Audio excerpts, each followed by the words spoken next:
வணக்கம் and good evening all.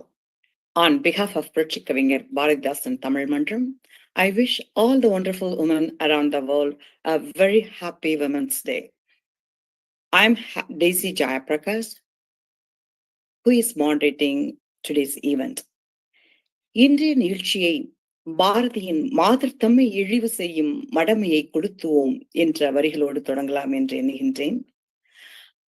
As we know, the International Women's Day is celebrated annually on March 8th to recognize the achievements of women, promote gender equality, and support empowerment of women. This year, Women's Day will be observed under the theme Acceleration Action. This emphasizes the need for urgent action towards the gender equality. The origin of International Women's Day dates back to the labor movement of the early 20th century. It was sparked by protest against the poor working conditions that arose during industrialization.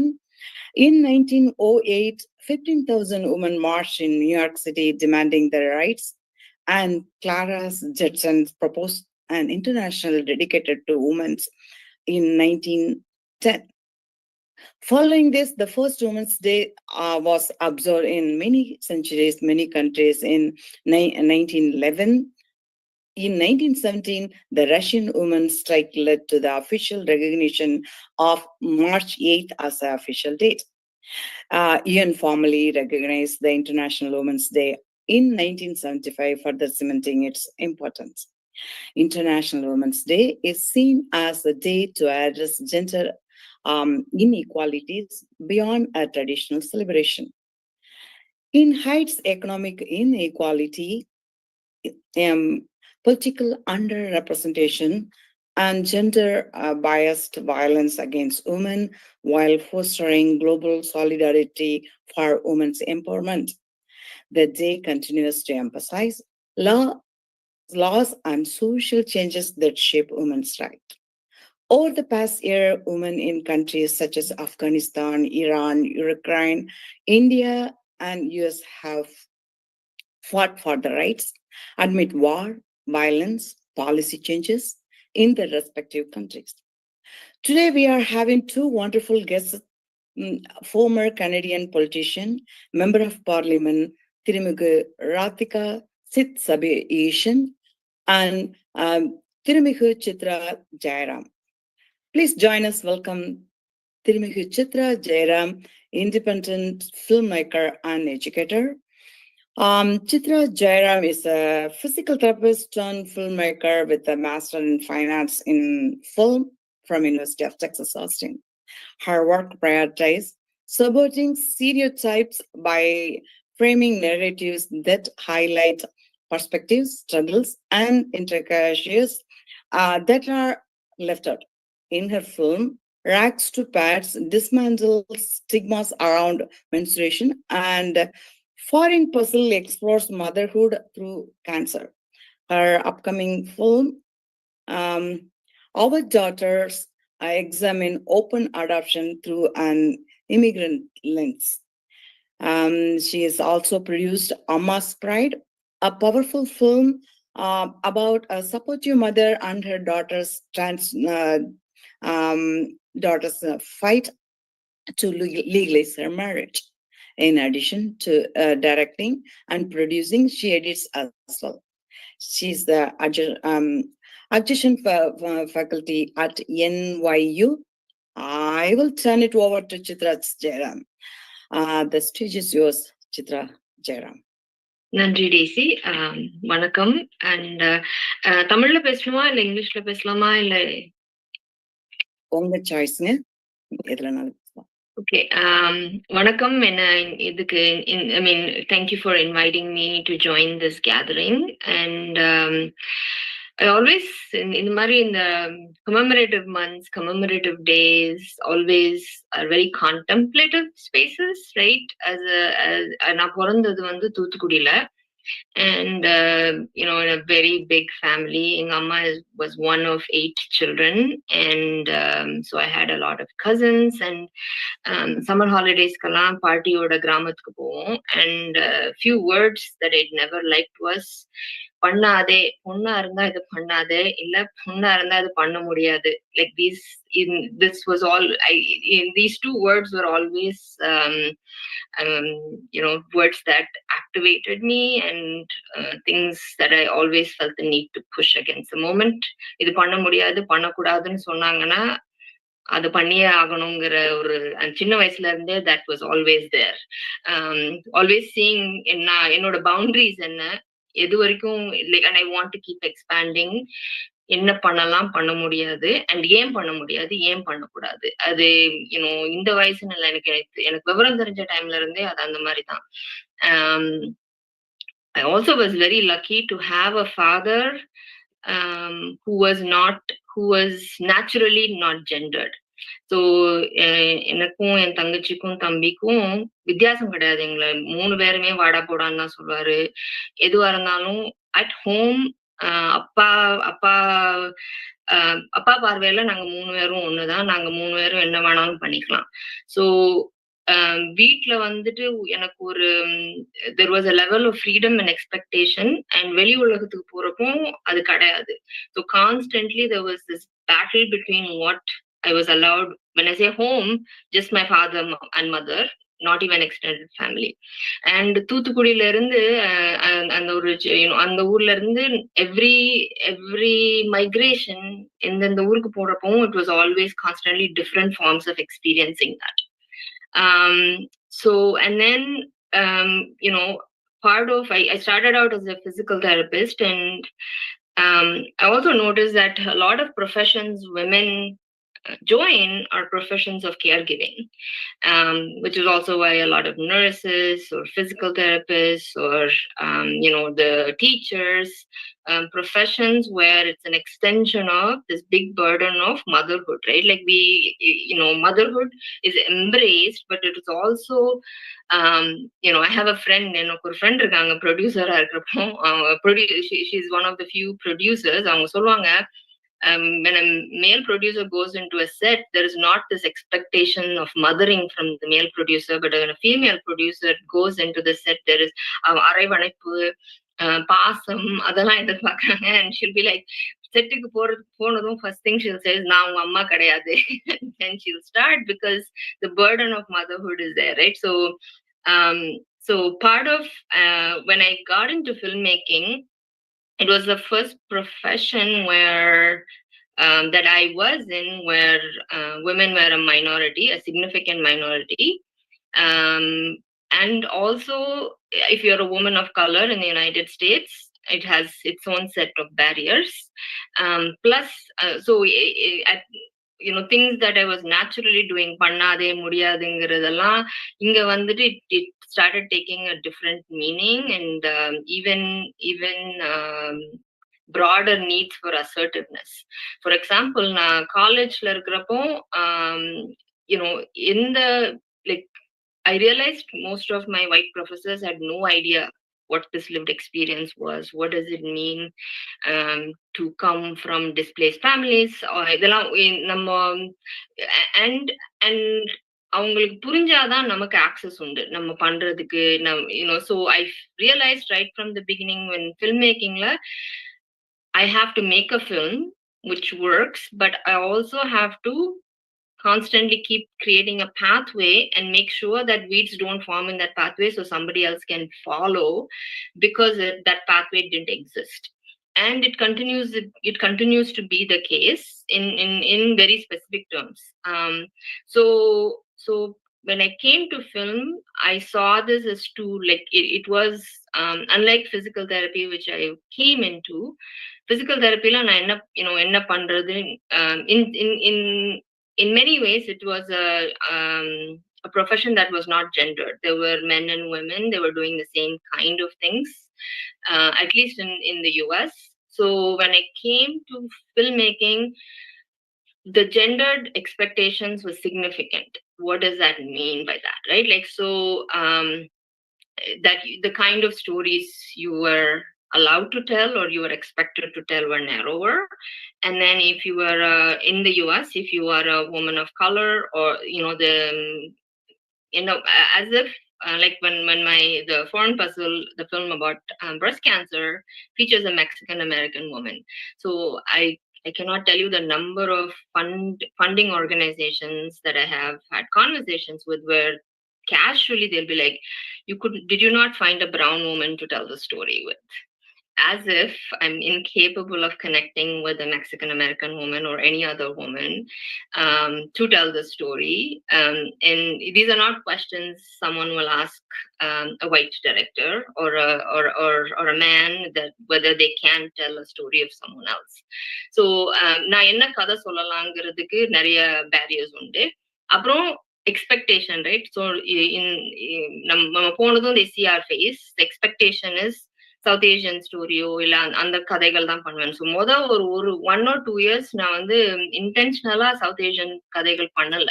Not because I don't have south Asian stories, not because I'm not interested in telling our stories, but because I didn't want to be pigeonholed as I'm capable of doing just this. So initially, first 1 or 2 years, I was intentionally not making these stories, and being expansive about what I'm saying, so that there is more of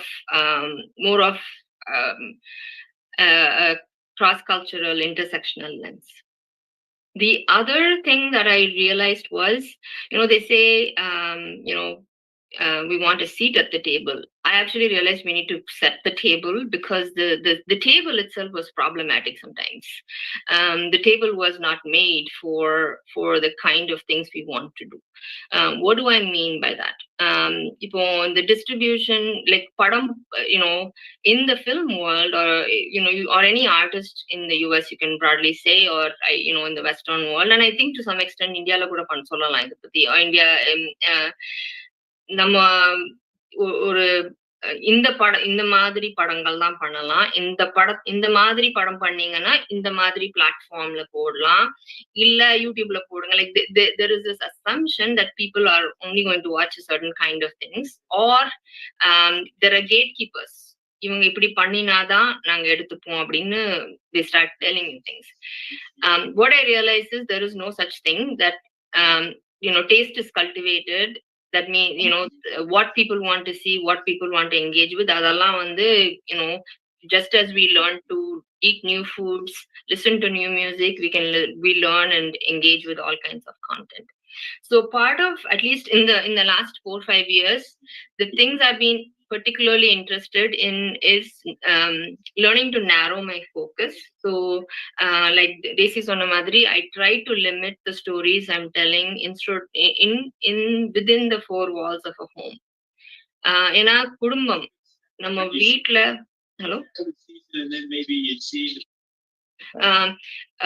குடும்பம் ஒரு 4 சுவர்த்துக்குள்ள அப்பா அம்மா குழந்தைகள், அந்த குடும்பத்துல என்ன நடக்குது, அந்த குடும்பத்துல டிஸ்ரப்ஷன் வந்துச்சுன்னு வச்சுக்கோங்களேன், ஒரு வார்னாலேயோ இல்ல அவங்க அவங்க வீட்டுல யாருக்கா உடம்பு சரியில்லை அதனால பிரச்சனைகள் வரலாம். Any disruption that happens with the family, அது அவங்க எப்படி அந்த டிஸ்ரப்ஷனை எப்படி ரெஸ்பாண்ட் பண்றாங்க. ஏன்னா what happens within the 4 walls of the house affects how we live, how we think, what we do. The personal is political. So I decided that was going to be my focus. But also in the process of looking at the focus area, particularly women's roles within that home, I wanted to sort of expand what that could be. So in Amma's Bride, when we found in Thoothukudi this Amma who had no problem to be super expansive in accepting her trans daughter. She didn't need to go to anybody. She didn't need to understand anything. என் குழந்தை எப்படி இருந்தாலும் என் குழந்தை தான். அது அவங்க என்ன வேணும், என்ன பண்ணணும்னு நினைச்சாலும் அதை நான் புரிஞ்சுக்கிறேன்.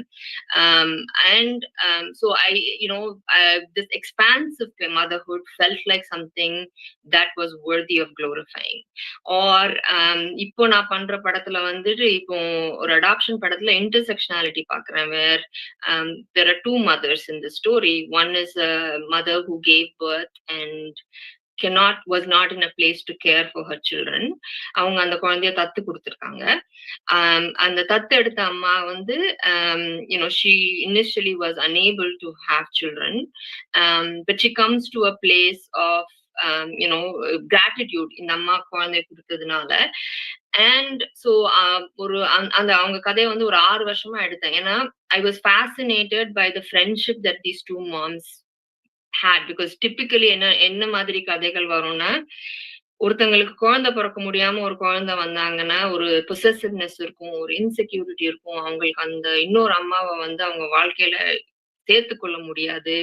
as if அன்பு வந்து ஒரு லிமிட்டெட் கெப்பாசிட்டி மாதிரி. 2 அம்மாவுக்கும் குழந்தைகளுக்கு லவ் பண்ண முடியாது. இல்ல 2 அம்மாங்களுக்கும் லைக் இவங்க as if நம்ம மனசுல வந்து லவ் இப்படிதான் ஒருத்தவங்களுக்கு கொடுத்துருவாங்கன்னா இன்னொருத்தவங்களுக்கு இடம் இல்லாத மாதிரி இருக்கக்கூடாதுல்ல. ஸோ இந்த இவங்க கதையில வந்துட்டு I notice these two women finding that capacity to do that, and I felt the need to share that story. So always இந்த கதையில பார்த்தாலும் இந்த மாதிரி ஏதாவது இருந்துச்சுன்னா I'm interested in stories where people are seeing possibilities. ஊர் ஃபுல்லா நிறைய பிரச்சனைகள் இருக்கு. அந்த பிரச்சனைகள் நியூஸ்ல காமிக்கிறாங்க. அதையும் திருப்பி நம்ம படத்துலயும் காமிக்கணும். அந்த பிரச்சனைகள்ல வந்து இன்னொரு ஸ்டெப் எடுத்து அதுல வந்து ஒரு நம்ம நம்ம நம்ம மத்தியத்துல இருக்கிற சராசரி மனிதர்கள், சிட்டிசன்ஸ் அதை வந்து என்ன மாதிரி புஷ் பண்ணி என்ன பண்றாங்க, ஒரு ஒரு ஒரு ப்ராப்ளம பார்த்தாங்கன்னா அவங்க எப்படி ஃபேஸ் பண்றாங்க, அது வந்து ஒரு உதாரணமா நம்ம வந்து மக்களுக்கு காமிக்கலாமே. அந்த நோக்கத்தோட தான் எந்த படமா இருந்தாலும் அதுல இறங்குறது. For instance I'm editing a film in New York city. we finished editing it. Sex ஒர்க்கர்ஸை பத்தி. ஸோ நியூயார்க்ல வந்துட்டு there is significant work going on to decriminalize sex work.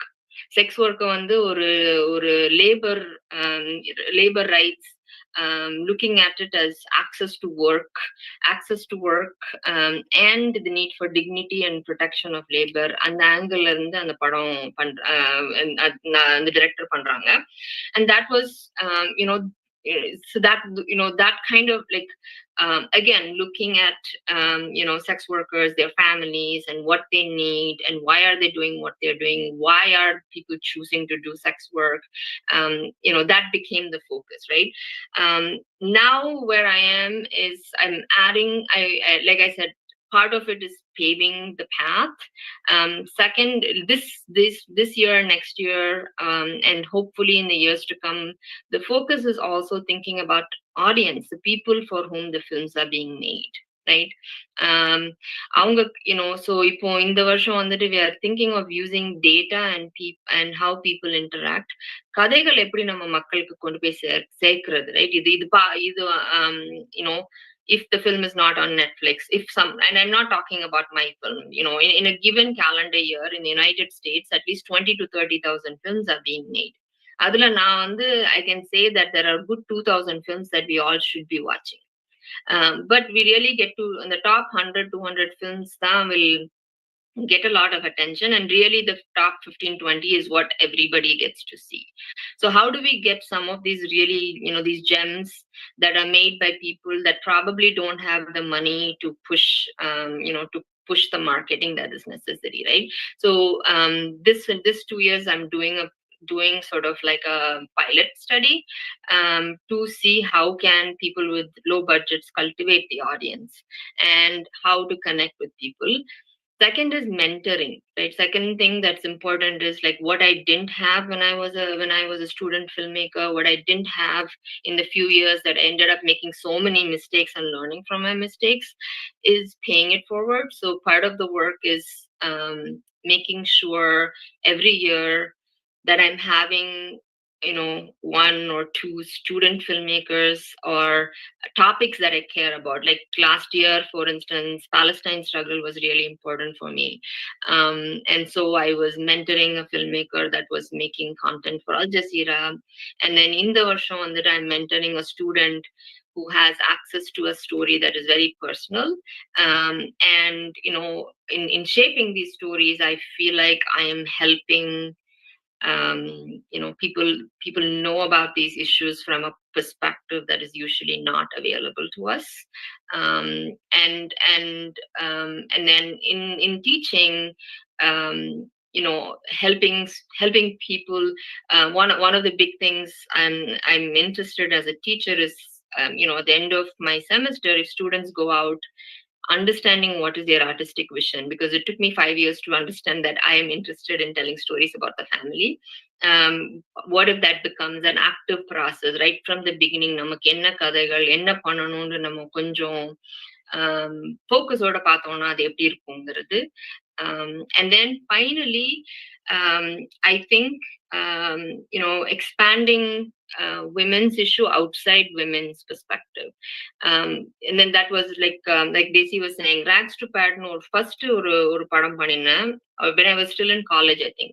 அப்போ வந்துட்டு என்னோட காலேஜ் தீசிஸ் படம் வந்துட்டு won an award in a university in UK, and they gave me a little bit of money to make my next film. அந்த படம் பண்றப்போ they told me, make a film in your country. I went from the United States. I went on a US passport. So I assumed they said, okay, I'm going to make something over here. So I pitched an idea. அப்போ வந்துட்டு அந்த வருஷம் it was second Obama president. No, it was leading up to the second election for, I think, 2012 election. And in Virginia, which அப்போ வந்து I was living in the DMV area, Virginiaல வந்துட்டு if you were Black and if you were 1 in 5 Black men were incarcerated, and if you had small possessions of marijuana, it is a felony charge and you spend really long time in the prison. But when you come out, you don't have your right to vote, and you're disenfranchised, and the only way you can vote is for the governor to pardon you. So I wanted to follow two people going through ஒரு 6 மாசம் எடுக்கும் அந்த application fill பண்றதுக்கு, and then the governor may choose to pardon them, and I wanted to see are they going to vote for Obama for that election. When I pitched this idea to this organization in UK, they came back to me and they said, well, we wanted you to make a film from your country. And I was like, yes, I am, basically they wanted me to make something from India. And we went back and forth and they were like, United States does not have developmental problems. Like, what do you mean it does not have developmental problems? I'm telling you that in Virginia, 1 in 5 Black men don't have the right to vote, and right to vote is fundamental in having someone come back. So long story short, we went back and forth, and eventually they said that their mandate, அவங்க funding mandate வந்து UNDP கோல்ஸ்க்கு தான் use பண்ண முடியும், and United States does not fall under the purview. So again, as I said, right, I'm always at this crossroads of என்னென்ன பண்ண முடியாது பண்ணக்கூடாதுன்னு சொல்ற இதுல. So it was, I either could refuse saying I can only make this US story, or I could take the funding. And then I started telling them, hey, the money you're giving is less than an air ticket to India from the United States. If I was making this film in Virginia, the money would go far. And so they wouldn't budge in anything. So I took the money, which would only pay for an air ticket. So I set limitations. I can only film something. I told them I'm only going to make a 3-minute film. And I told them that whatever I'm picking in India, you cannot have any more say in it. And I found, there was this gentleman, Arunachalam Muruganandam, who had tried on a sanitary pad and was making these sanitary napkins.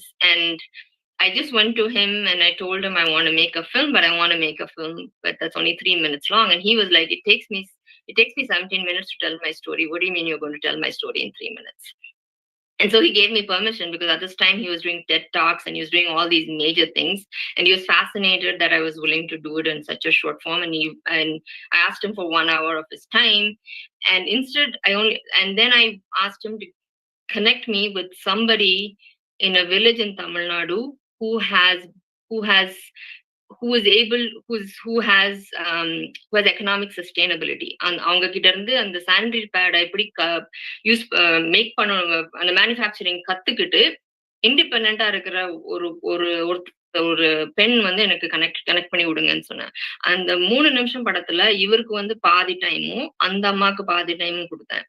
Because that was like, I wanted to have him in, because I don't want, like, ஒரு moment ஒரு issue women's இஷ்யூன்னு சொன்னோம்னு வச்சுக்கோங்களேன், அது somehow it becomes பாதி 50% of us only care for. The moment we think of it as a societal issue, all of us have to care for it.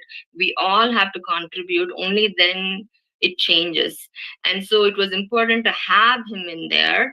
But I wanted to also see how, this was, in some ways, it was decentralized, that the moment someone else got, and I found this lady, அவங்க அந்த sanitary, அவங்க 5 friends சேர்ந்து ஒரு சின்ன shed எடுத்திருந்தாங்க திருப்பூர் வெளியில. அந்த ஷெட்ல வந்துட்டு அவங்க 5 பேரு, அவங்க எல்லாரும், all of them had children. So அவங்க ஷிஃப்ட் மாதிரி எடுத்துட்டு, and that was, they were able to run it 2 shifts, each of them taking turns. And what they got, they also were very smart. அவங்க என்ன நினைச்சாங்க, சரி நம்ம பண்ணி நம்ம சுத்தி இருக்கிற கிராமங்களுக்கு கொடுக்கணும்னா அங்க சுத்தி இருக்கிறவங்களை educate பண்ணணும்ட்டு. So these women were going village to village, teaching other people how to use it, and then selling this and creating a sustainable economy around it. So that was the film I ended up making for that. And I want to sort of close this talk with that, because I find that with every film I make, I meet such wonderful people. I meet people who are finding ways to again, the same thing I started with, right? Pannade mudiyade, like Arunachalam Muruganandam Kitta, they said you can't make a low-cost sanitary napkin. He made a low-cost sanitary napkin. He taught a whole bunch of women how to then make it themselves. But also in the process of these women trying to make it sustainable, they were figuring out how to do this, right? So I think possibility, and thinking of always there has to be a way, and it is possible, and therefore we can. And with that, I would like to sort of end my talk. Thank you so much for this opportunity. Thank you so much. Really appreciate it. ரொம்ப இயல்பா சிறப்பா பேசுனீங்க. ஒரு பெண்ணா நீங்க எதிர்கொண்ட எல்லாத்தையும் ரொம்ப சிறப்பா கூறினீங்க. சமூகத்தோட எல்லா மக்களையும், விளிம்புநிலை மக்களையும் உங்க படத்துல கொண்டு வர்ற இதை பத்தி சொன்னீங்க. பர்டிகுலர்லி இந்த நாப்கின் பிரச்சனையை பத்தி சொல்றது, அத உங்க படத்துல பேசுனது பத்தி நீங்க சொன்னது ரொம்ப சிறப்பா இருந்துச்சு. ரொம்ப நன்றி. It's really we are really happy to have you with your fun-loving speech. Thank you so much again. Let's welcome our honorable guest, Thirumigu Rathika Sitsabesan, former Canadian politician and member of parliament. Radhika Sitsabesan was born in Jaffna, Sri Lanka. She attended University Toronto and Carleton University.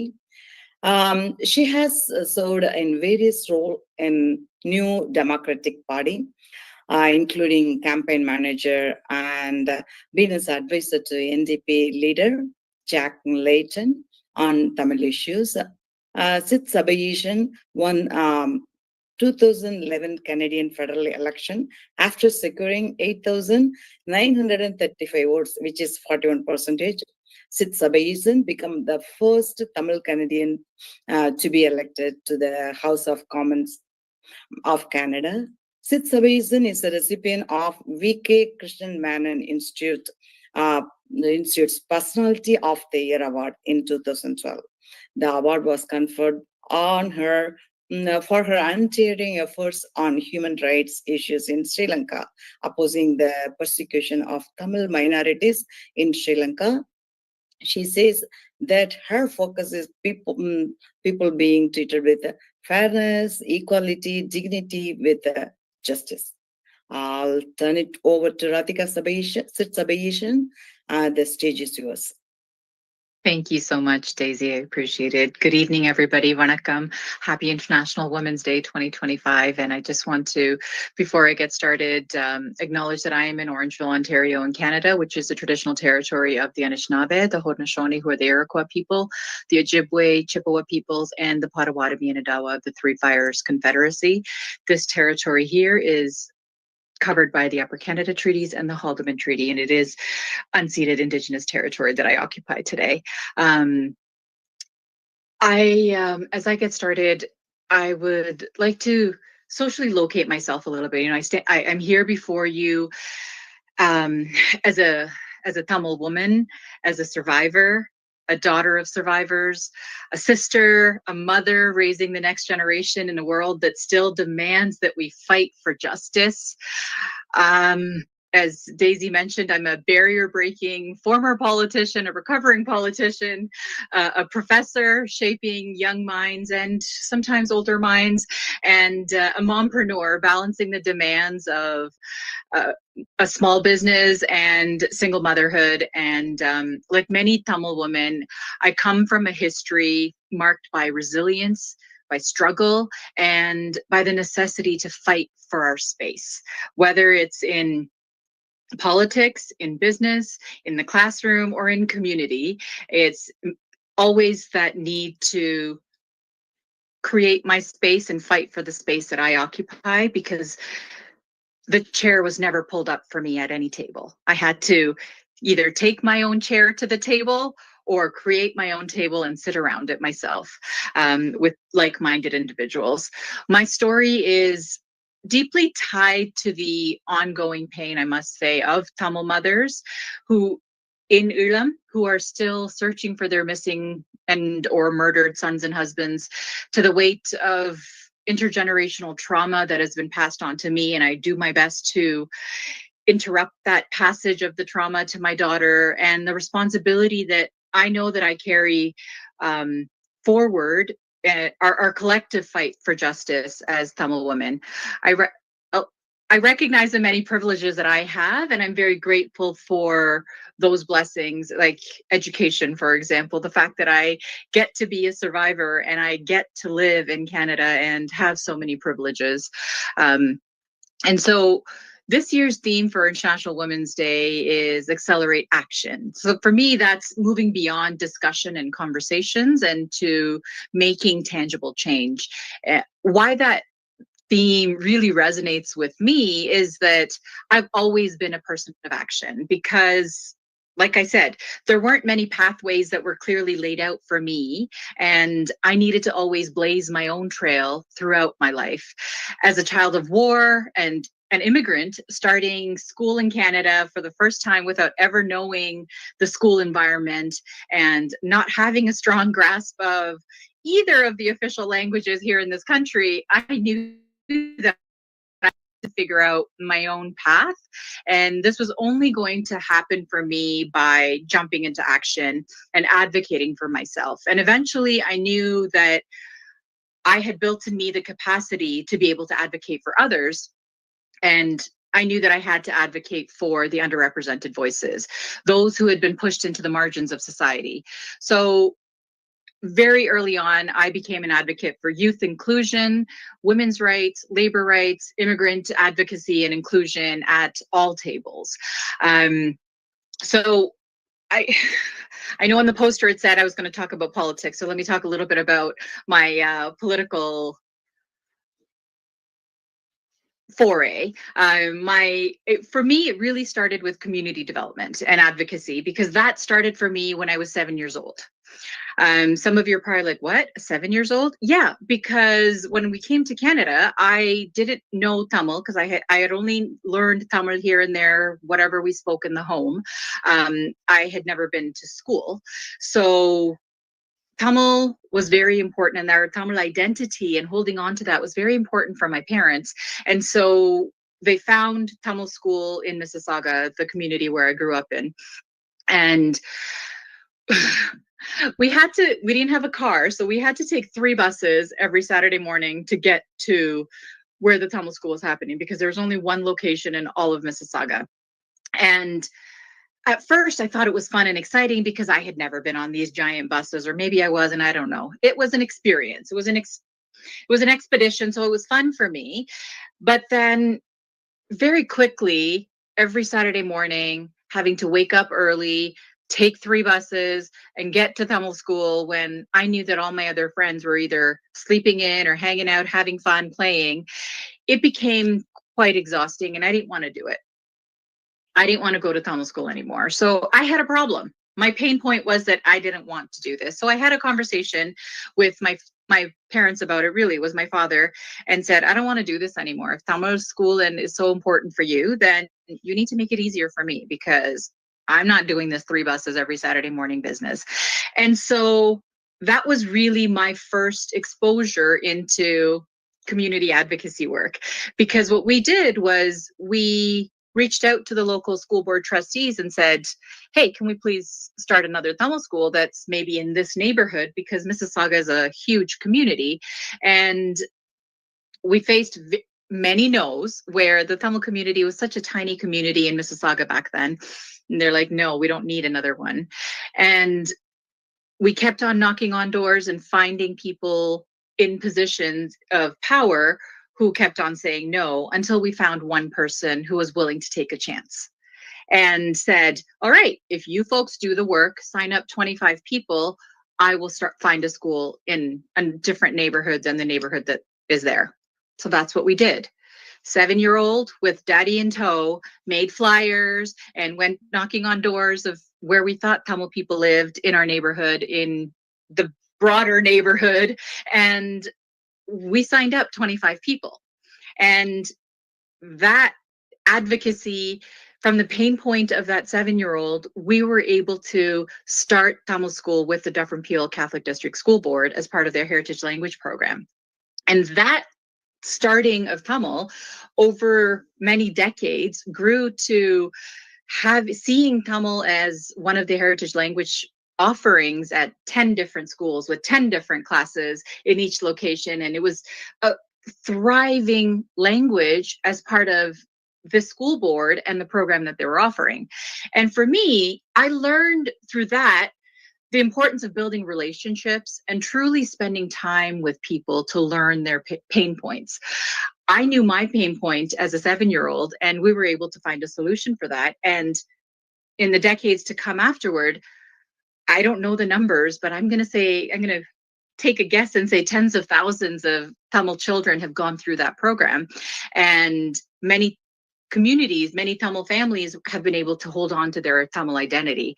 In grade 6, I started volunteering at a nursing home and realized that loneliness was killing a lot of our seniors and was really killing them. And so I orchestrated that a group of us, grade 6 and 7 and middle schoolers, would go to the nursing home on a weekly visit. And it really changed the energy and spirit of the seniors at the nursing home.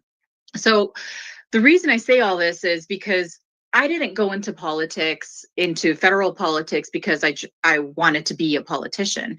For me, my political journey really started in student politics because I was making those changes happen in middle school and then in high school, finding out what needed to happen or change for our community. And then in university is when I really ran at that point, I thought it was a large scale election experience. With, a university population of about 20,000 people. And somewhere along the road, all of these actions were being noticed by the federal political party in Canada here, by the federal NDP.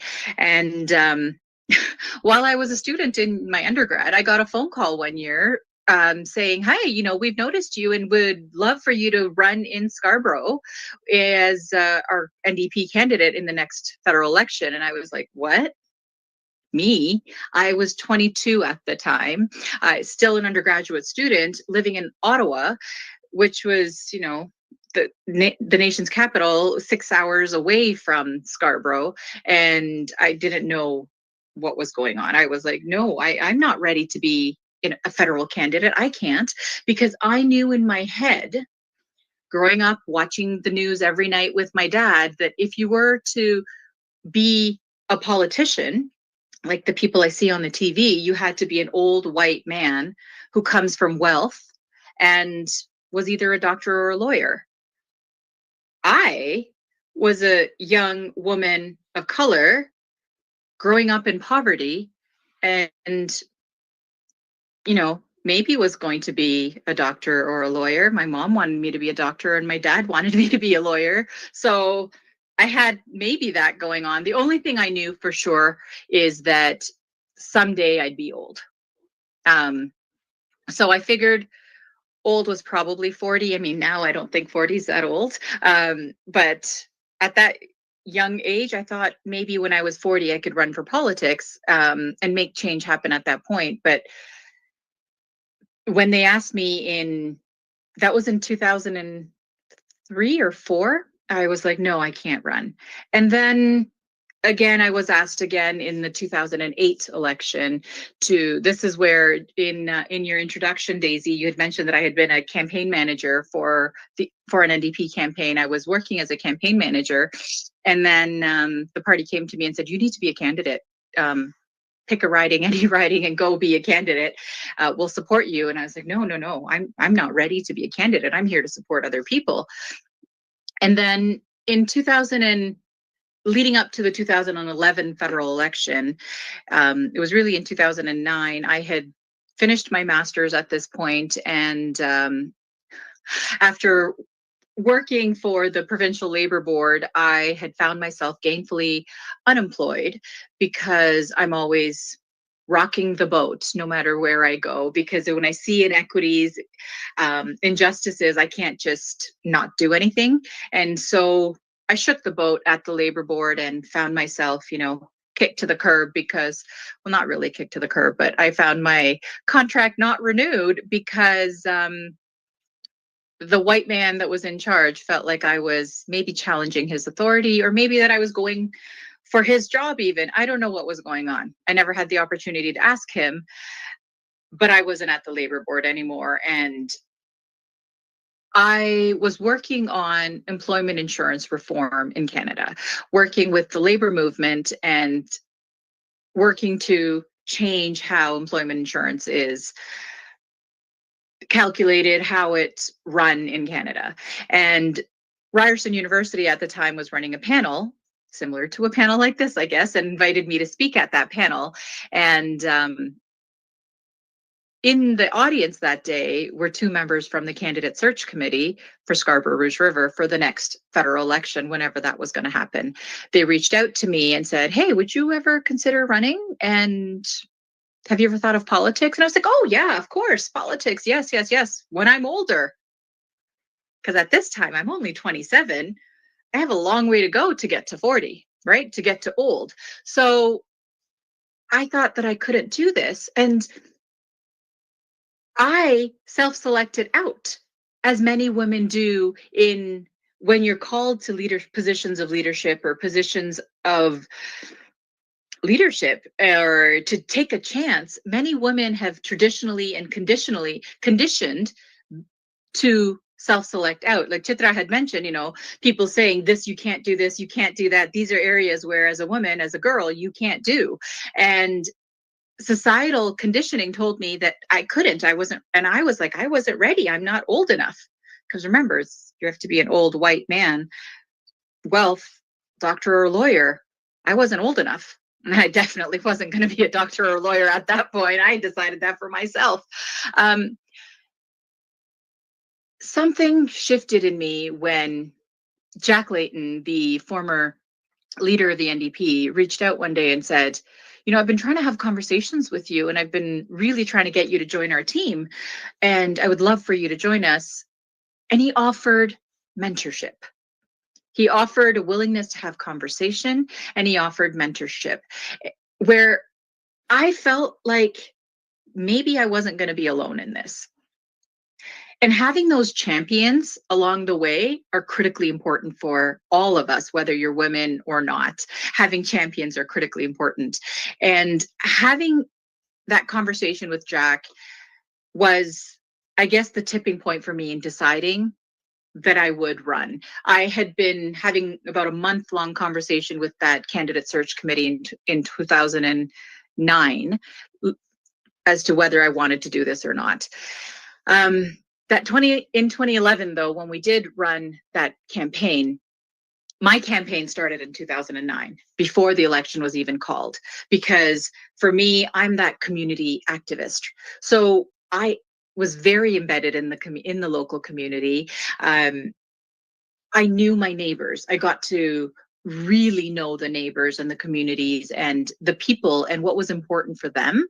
And it was important for me that if I was going to even put my name forward to be a representative of the people, I needed to really be one of the people in that community and understand the community. So I worked in local community development campaigns. That community had seen so many ups and downs and was actually had one of the lowest voter turnouts in the previous election, second lowest in the entire province of Ontario. And I said, this wasn't going to happen. Not on my watch. So we, as community organizers, created Malvern Votes, an organization that was going to get one of the larger communities, neighborhoods in the constituency to try and engage voter turnout. So we had a couple of provincial elections and municipal elections, and we really worked on civic engagement and getting people to exercise their franchise and getting out to vote. And through that, through activism in the local schools and the local community, people started to see me as an agitator and an activist locally who they knew was already fighting for themselves, for the local community. When we actually launched the campaign, the election campaign, the writ dropped and the campaign was launched, it was such a beautiful opportunity for us to really galvanize the community. For me, it was critically important that we ran an election campaign that was going to put women at the forefront. As a young woman, I made sure that my campaign manager was also a strong woman, and our office manager was a strong woman. And that was important for me to see myself represented in the team that was around us, because the candidate search committee was a group of Tamil men, and I needed to make sure that women were represented. And when we designed how that campaign was going to go, we made sure that we had a campaign where we were talking to the women in the community. To be honest, women have traditionally been sidelined or told to exclude ourselves, to self-select out in conversations of politics and nation building. Whereas in families and communities, it's really the women who are the glues that holds the families and communities together. So I needed to make sure that we were talking to the women and including the women in the conversation, and that we were including the children. The youth were engaged in my campaign. My youngest volunteer, I remember, was 4 years old and who was sitting there putting on stickers and writing things with markers. And my oldest volunteer was an 87-year-old. And we had the entire gambit of age covered. We had a huge Tamil community support, people from all walks of life, people from all communities, all neighborhoods came out to Scarborough to help, because our campaign was a really strong campaign where there was a real possibility of a Tamil person being elected into Parliament. And also, so many other people from so many other communities recognized and felt like I was their daughter, I was their sister, I was somebody who they could recognize as their family member. We had a targeted Filipino community campaign team. We had a targeted Indian community campaign team. We had a targeted Caribbean community campaign team, and really worked to build on my social justice activism. I mean, I was in the Philippines representing Canada and fighting for the Morong 43, who were political prisoners, for their social justice activism in the Philippines. And I had done this stuff before I got into politics. And so that social justice activism and my community development work is really what springboarded me into federal politics. Now, we made this historical win in 2011, and Scarborough Rouge River, that community went from having the second lowest voter turnout in Ontario to we increased voter turnout by, I think it was, oh gosh, I don't remember the statistic off the top of my head. I want to say 43% in that one election. It was amazing. The turnaround in the community was phenomenal in voter participation. And that was a huge win for our community. And Scarborough Rouge River elected the first ever woman to represent that community federally. First ever person of color to represent that community, that constituency federally. First ever Tamil person to be elected to a federal parliament outside of Asia. Scarborough Rouge River elected the youngest federal member of parliament from the province of Ontario. The community made a lot of history in taking their chance on giving me the privilege of serving that community as their representative, to be the voice for so many who had been pushed into the margins. And the realities of being the first member of parliament who is of Tamil descent, or being a young brown woman in an old white man's world. The Canadian Parliament was set up for old white men. And I had an interesting experience. It was good, bad, and ugly. It was great because so many young people and so many people of color and white people too, felt inspired by the fact that we could have so many young people and a woman of color, especially from Northeast Scarborough, where it had never been NDP before, actually elect somebody. And that was a beautiful experience. The hard work of being able to help so many individuals with their immigration, seniors with their pensions, people with their employment insurance concerns, one-on-one, being able to help people, extremely difficult, but also hugely rewarding work. The media, though, was a fun playground for a young brown woman in an old white man's world, where people cared more about some days, back in the day, they cared more about the color of lipstick I was wearing instead of the words that were coming out of my mouth.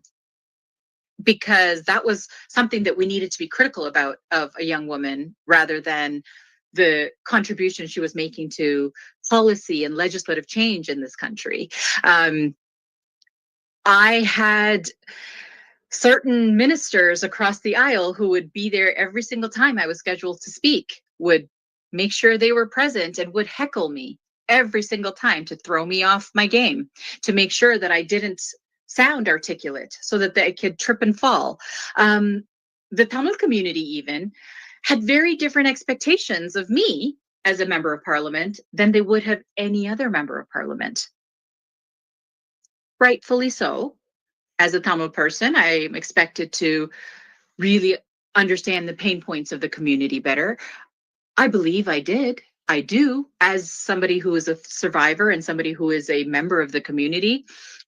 Yet I was expected by many to push for and work towards having a free Tamil Ulam.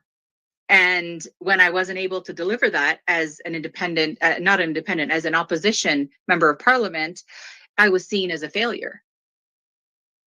However, were those expectations ever placed on any other members of parliament? If I was a man, would that same type of expectation have been placed on me?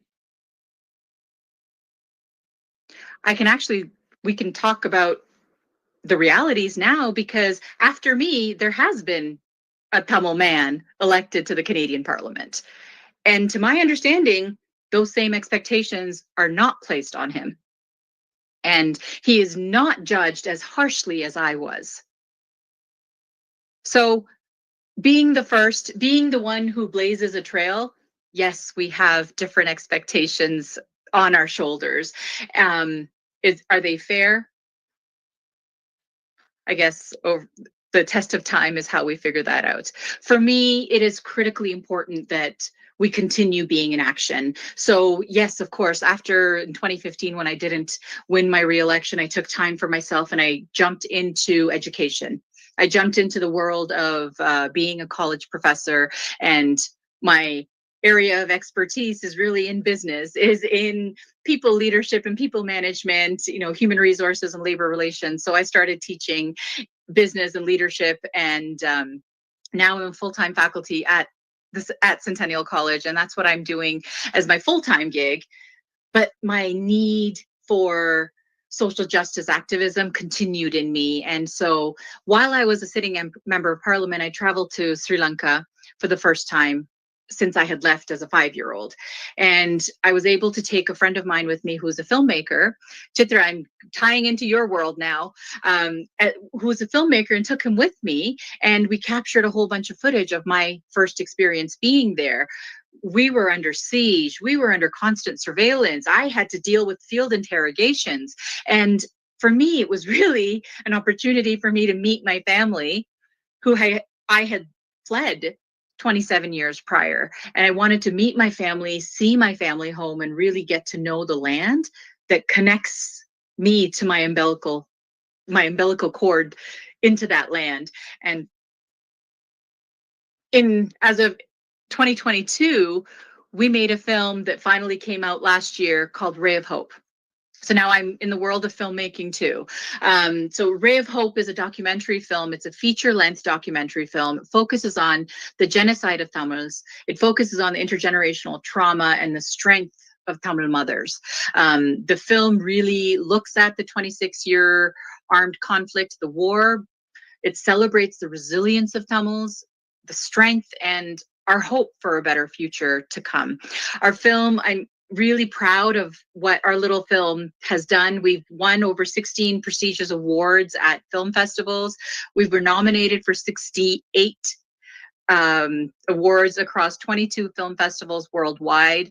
We were in the for your consideration phase for the 97th Academy Awards. It just finished. The transcript of the movie is in the permanent record of the Academy. And now we're going for the Canadian Screen Awards, and we'll see how that goes. And a really exciting piece is that the documentary, even though we've played in film festivals in so many places around the world, we've been in the theaters here in Canada and in Los Angeles. We're now available in Canada in the Canadian broadcaster CBC streaming service online. So for me, it's a huge win for us to be able to continue to tell our stories, to be able to have increasing awareness and advocacy for Tamils. And I recognize the time, and I want to talk about how advocacy doesn't have to be through politics. It could be through anything. It could be through the community organizing, the grassroots movements, through economic empowerment and entrepreneurship.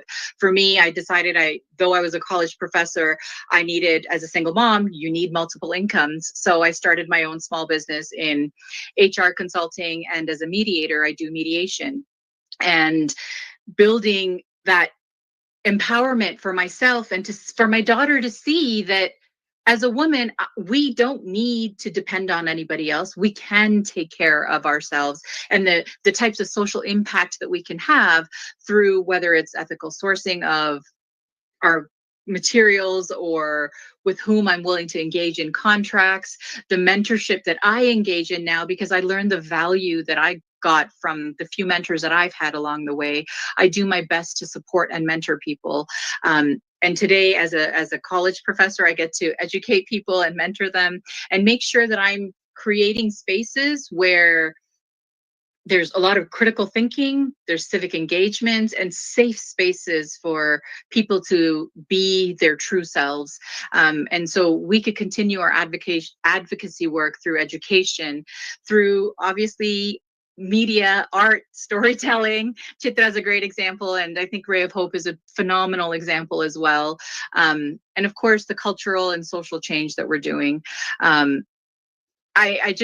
I know time is tight, and I just want to close by saying that for me so far, my life has been of a reality of breaking barriers, often the only woman, the only Tamil person in spaces that were not built for me. And I've always had to pull up a chair because nobody was pulling up a chair for me. Or like I said earlier, build my own table, because action is what I needed to do, not waiting is the only way forward. Whether it was stepping into politics, creating the documentary, building my business, I know firsthand that change doesn't come when we ask for permission. We just need to accelerate action. So thank you so much, folks. And I look forward to having more conversations with you all and to learn about what you folks are going to do to make your own action happen. Thank you so much. Thank you so much, Radhika Sabeshan. We are much pleased to have you with your thoughtful, empowering speech and insightful, progressive ideas. ரொம்ப சிறப்பா சொன்னீங்க. நாங்களா தமிழ் பள்ளியில ஒரு 15 வருஷமா நான்லாம் work பண்ணிட்டு இருக்கேன். நீங்க தமிழ் பள்ளியே சின்ன வயசுல தொடங்குறதுக்கு எவ்வளவு பாடுபட்டீங்கன்னு சொன்னது ரொம்ப சிறப்பா இருந்துச்சு. ஒரு அயல் நாடுகள்ல வளர்ற உங்களை மாதிரி குழந்தைங்க இவ்வளவு ஒரு சிறப்பான உயரத்தை அடைஞ்சிருக்குது வந்து ரொம்ப போற்றுதலுக்குரியது. ஒரு சமூக போராளியாவே நீங்க இருந்திருக்கீங்க. இன்னும் உங்களோட பணியில மிக சிறப்பாக வளர்றதுக்கு எங்களோட வாழ்த்துகள். ரொம்ப உங்களை நினைச்சு பெருமைப்படுறோம். ஒரு பெண்ணா என்னால சாதிக்க முடியும் அப்படின்னு சாதிச்சு காமிச்சிருக்கீங்க சமூகத்துக்கு முன்னாடி. விருந்தினர்களாக வந்த ராதிகா சபேஷனுக்கும் சித்ரா ஜெயராமன் அவர்களுக்கும் எங்களோட புரட்சி கவிஞர் பாரதிதாசன் தமிழ் மன்றத்தின் சார்பாக நன்றிகளை தெரிவித்துக் கொள்கிறோம். இப்போ வந்து கேள்வி பதில் session. This is a Q&A session. If you like to ask questions, please raise your hand, virtual hand in the window. We'll unmute you.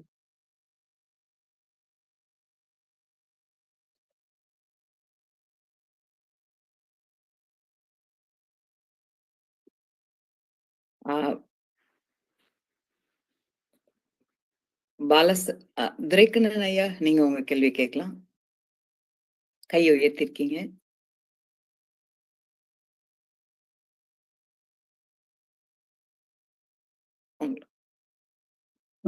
வணக்கம்.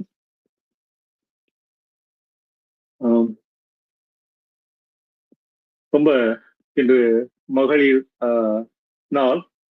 அதுல 2 சிறப்பான 2 மாறுபட்ட துறைகளில் சாதித்து கொண்டிருக்கும் 2 பெண்கள் இன்று வந்து ஒரு அருமையான பேச்சு.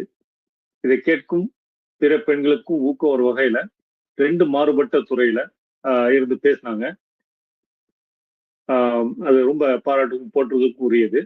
இந்த நிகழ்ச்சியுடைய நோக்கமே வந்து இது மாதிரியான ஒரு மாறுபட்ட துறைகளில் இருப்பவர்களை கொண்டு வந்து நம்முடைய தமிழ் சமூகத்துக்கு அறிமுகப்படுத்தணும். அது மூலம் அடுத்து வரும் தலைமுறை அத்தகைய துறைகளை தேர்ந்தெடுத்து மேல வரணுங்கிறதுக்காக தான் இந்த ஒரு முயற்சியை வந்து எடுத்தோம். அந்த அடிப்பில் நீங்க 2 பேருமே ரொம்ப சிறப்பா பேசுனீங்க. இருவருக்கும் மனமுவந்த நன்றிகள். இந்த நேரத்துல உங்க 2 பேரும் எனக்கு யாரை கூப்பிடலாம் சொல்லி தேடிட்டு இருந்தப்ப இந்த பாத்தீங்க அப்படின்னா அமெரிக்காவா இருக்கட்டும், அமெரிக்கால மற்ற வட அமெரிக்காலையும் வந்து இது மாதிரியான ஒரு மாறுபட்ட துறைகளில் அரிய துறைகளில் சாதித்த பெண்கள்ங்கிறது குறிப்பா தமிழ் சமூகத்துல வந்து ரொம்ப குறைவா தான் இருக்காங்க. அதுல எங்களுக்கு உங்களை மாதிரியான சாதித்த பெண்களை தேடி கண்டுபிடிப்புங்கிறதே ஒரு பெரும் பாடாக இருந்தது. பல நண்பர்கள் மூலமும் முயற்சி செய்து குறிப்பா நாங்க 4 பேரை வந்து இந்த நிகழ்ச்சி கொண்டு வரணும்னு நினைச்சோம். ஆனா எங்களுக்கு 2 துறையில இருந்தா எங்களுக்கு இருந்த நேரத்துல எங்களுக்கு தெரிந்த அறிமுகத்தின் மூலமாக எங்களால கண்டுபிடிக்க முடிந்தது. அப்படிப்பட்ட ஒரு நம்ம தமிழ் சமூகம் என்பது இன்னும் வந்து பாத்தீங்க அப்படின்னா ஒரு மருத்துவம் இல்லைன்னா பொறியியல், இன்ஜினியரிங், சட்டம் அது மாதிரியான துறைகள்ல தான் நிறைய ஆர்வத்தை பெற்றோர்கள் வந்து தன் குழந்தைகள் ஆர்வத்தை ஊட்டி குழந்தைகள் அதுலதான் நிறைய போயிட்டு இருக்காங்க. இல்லைன்னா வந்து இன்று பாத்தீங்க அப்படின்னா கணினித்துறை அதுல அதிகமான வருமானம் வருது அப்படிங்கிறதுல. ஆனால் கூட இந்த மாதிரியான ஒரு மாறுபட்ட துறைகளில் நம்ம புலம்பெயர்ந்த இடங்கள்ல தமிழ் குழந்தைகள் குறிப்பாக பெண்கள் அனைத்து துறைகளிலும் சிறப்பாக கோல் வச்ச வேணுங்கிறது தான் எங்களுடைய எண்ணம். அந்த அடிப்படையில் அந்த நிகழ்ச்சியை ஏற்பாடு செய்தோம். உங்க இருவருக்கும் மிக்க நன்றி. எனக்கு வந்து 2 பேரிடமே கேள்விகள் உண்டு. அந்த கேள்விகளை நான் கேட்பதற்கு முன் இந்த நிகழ்ச்சி உங்க 2 பேரும் எனக்கு கண்டுபிடித்து எனக்கு அறிமுகப்படுத்திய திரு நண்பர் பாலா சுவாமிநாதன் அவர்களுக்கு எனது நன்றியை தெரிவித்துக் கொள்கிறேன். நான் இப்ப உங்க எம்பி அவங்க ரத்திகா அவங்ககிட்ட வந்து நீங்க அந்த அளவுக்கு கடினப்பட்டு நீங்க சொன்ன எதுவுமே கேட்டு கிடைக்காத சொன்னீங்க. அந்த மாதிரி கிடைத்த ஒரு இளம் வயதிலேயே ஒரு சாதனையாளராக முதல் தமிழ் பாராளுமன்ற உறுப்பினர் வந்த நீங்கள் இன்றைய நம்மளுடைய ஈழத்தில் இருக்கக்கூடிய இந்த காலச்சூழல்ல அங்க வந்து ஒரு புரட்சிகரமான போராட்டம் எடுத்து அந்த போராட்டம் முடிவுக்கு வந்த பிறகு அடுத்த ஒரு அரசியல் தீர்வு தான் தீர்வாக இருக்கும். நம்ம அரசியல் மூலமாக இதற்கு தீர்வு காண வேண்டும் அந்த நேரத்துல நீங்க அதுல தொடர்ந்து முயற்சிக்கிறதற்கு நீங்க பல காரணங்கள் சொன்னீங்க.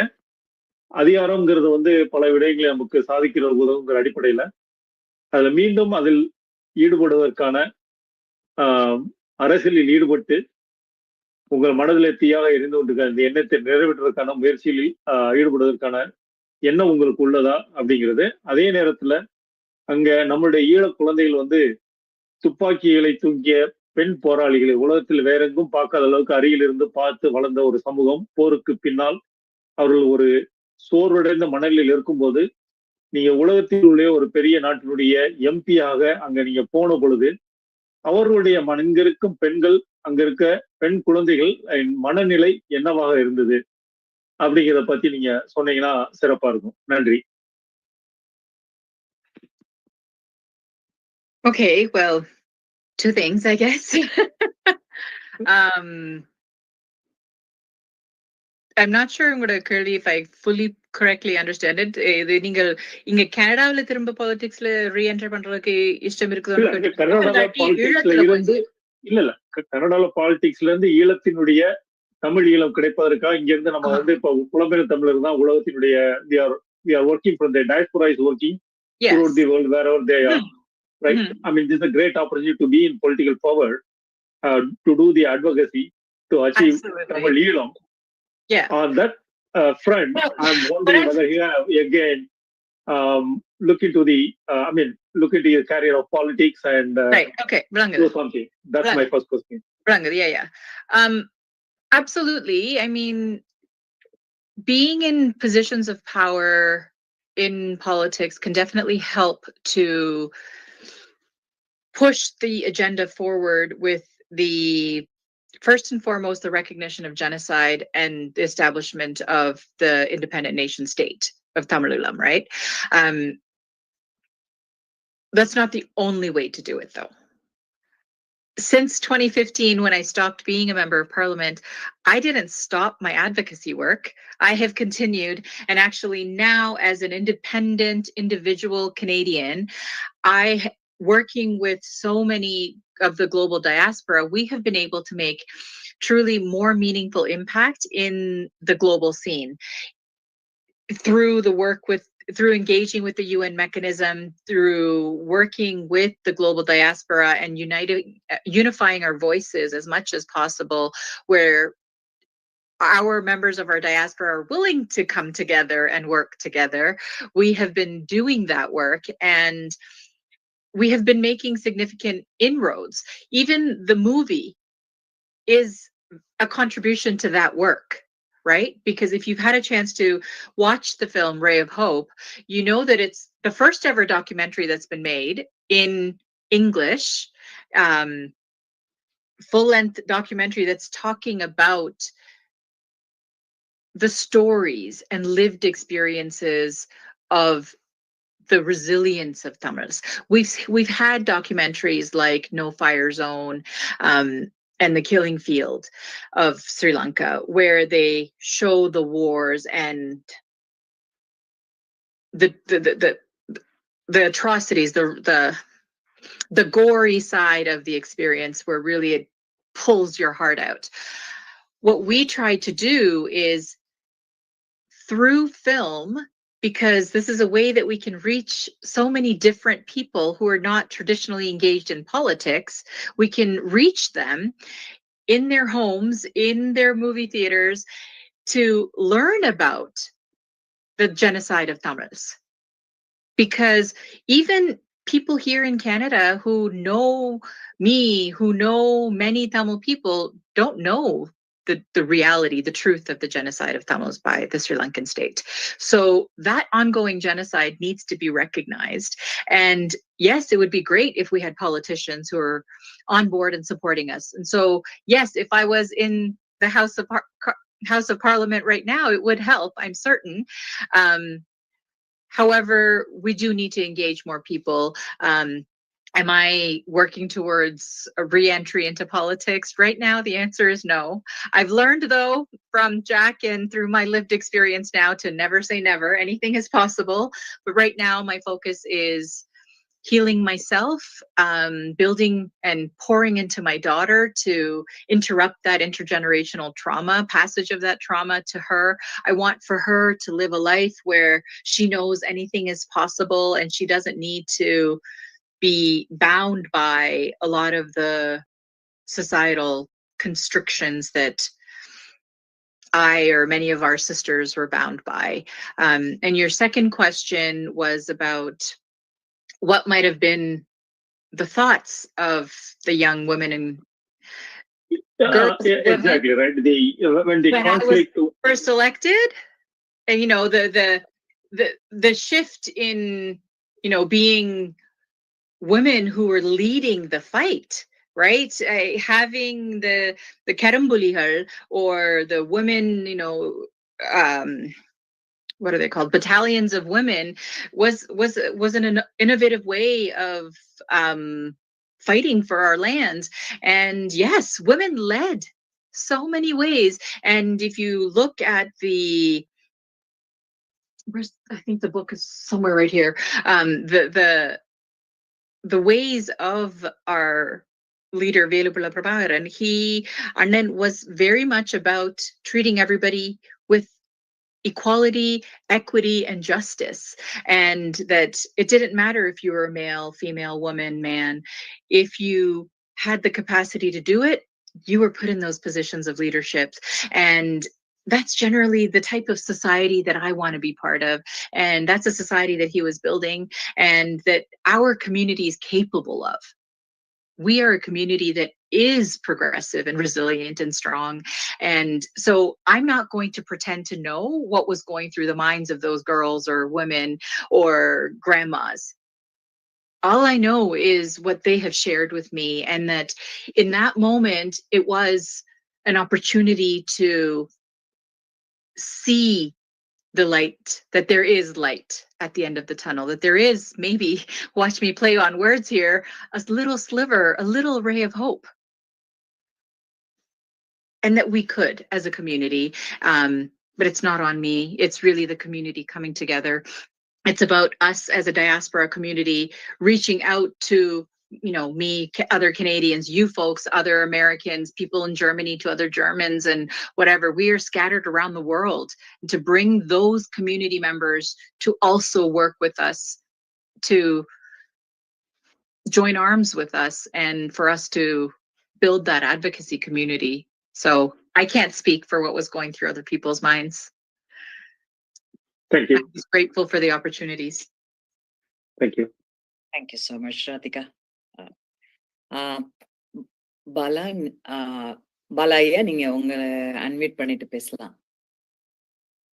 பாரதிதாசன் தமிழ் மன்றத்திற்கு முதலில் நன்றியை தெரிவித்துக் கொள்கிறேன். உலக பெண்கள் நாள் விழாவிற்காக. இந்த இதுல 2 பெண் ஆளுமைகளை கூட்டு வந்து இந்த மாதிரி அவங்களுடைய அனுபவங்களை பகிர்ந்து கொள்வது மாதிரி பல பெண்களை கூட்டு வந்து பகிர்ந்து கொள்ளணும். அதுதான் நம்மளுடைய இதுக்கு ஒரு நல்ல இலக்காக இருக்கும் என்பதை உணர்த்தியதற்கு நன்றி. நீங்க 2 பேருமே இருக்கிற ஃபீல்ட்ஸ் வந்து அரசியல், அப்புறம் இந்த சினிமாவில் இங்க அமெரிக்காவில் சினிமாவில் எடுத்துட்டு இருக்கிறீங்க. 2மே ஆண்கள் அதிகமாக ஆதிக்கம் செலுத்தும் கேட்டகரிஸ் தான், ஃபீல்டு தான். 2லையுமே அதிக அளவில் இருக்கிறாங்க. ஆதிக்கம் மட்டும் இல்லை, அவங்களுக்கு கிடைக்கக்கூடிய சம்பளங்களும் அந்த மாதிரி வித்தியாசமாக இருக்கும். அந்த மாதிரியான ஃபீல்டு தான் நீங்க 2 பேருமே இருக்கிறது.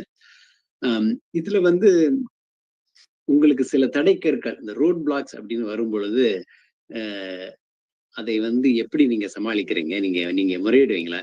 நான் ஈரோடு தமிழன்பன் ஐயா ஒரு 3 வரி கவிதைகள்ல சொல்லுவாரு, சிலம்பை உடைத்து என்ன பையன், அரியணையிலும் அந்த கொல்லன் தான் இருக்கிறான் அப்படின்னு. அது நம்ம போய் ஒரு இதை ஒரு கம்ப்ளைண்ட் பண்ணணும், இல்லை எங்கேயாவது போகணும்னாக்கா அங்கேயும் சேம் பீப்புள் தான் இருக்க போறாங்க. அப்படி இருக்கும் பொழுது நம்ம என்ன பண்றது? அந்த மாதிரியான தாட்ஸ் வருமா? How you handle it as a woman or as a director?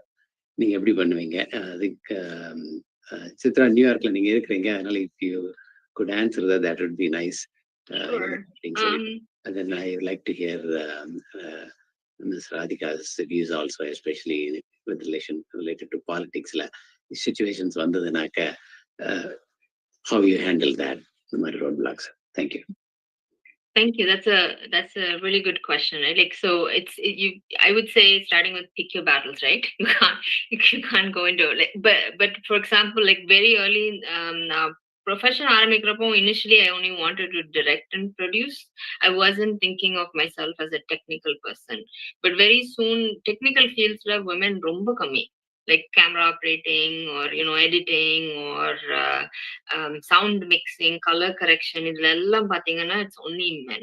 So as a director, or a director producer, you have a certain artistic vision, கதை இப்படிதான் பண்ணணும்னு போய் சொன்னோன்னா there is huge resistance that they know the technical field, உனக்கு தெரியாது இது எப்படி பண்ணணும்னு. So for example, நான் first documentary பண்றப்போ I used to hire people and there were very few, இப்போ நிறைய women இருக்காங்க, but start பண்றப்போ very few women camera operators were there. So hire பண்ணோன்னா very simple things like if you're சின்ன குழந்தைய film பண்றீங்கன்னா அவங்க லெவல்ல போய் கேமரா பிடிச்சி பண்ணுங்க, அந்த மாதிரி if you make suggestions they wouldn't listen. They'll be like, இது இப்படிதான் பண்ணணும் அப்படிதான் பண்ணணும், and there'll be this arguments or discussions and things. So I started operating a camera. So all my films I shoot just out of necessity that it was affecting my creative vision. So either half the battle was இங்க இருக்கிறத வந்து இன்னொருத்தர் கையை கொடுக்கறது பதிலா அந்த கேமராவை நான் பிடிச்சேன்னா it was making it closer to my vision. So so all my films I operate the camera and I edit, because I feel like otherwise those two fields affect what comes on camera. And it was in the vaadi Oscar the director of Anora, right, like when a man does it, like, so he wrote the film, he edited the film, and he won the screenplay, he won the directing, and he won the editing award and the best picture for the film.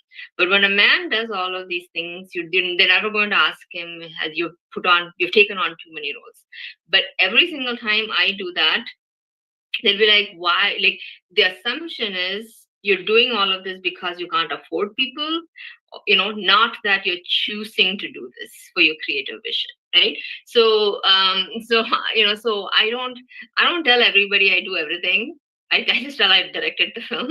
When they see it in the credits, they can figure out that I also, every single one of my films I shot it and I edited it. So and knowing technical skills, so that's one way to handle that, right? And in terms of distribution is a huge barrier. Is a huge barrier. So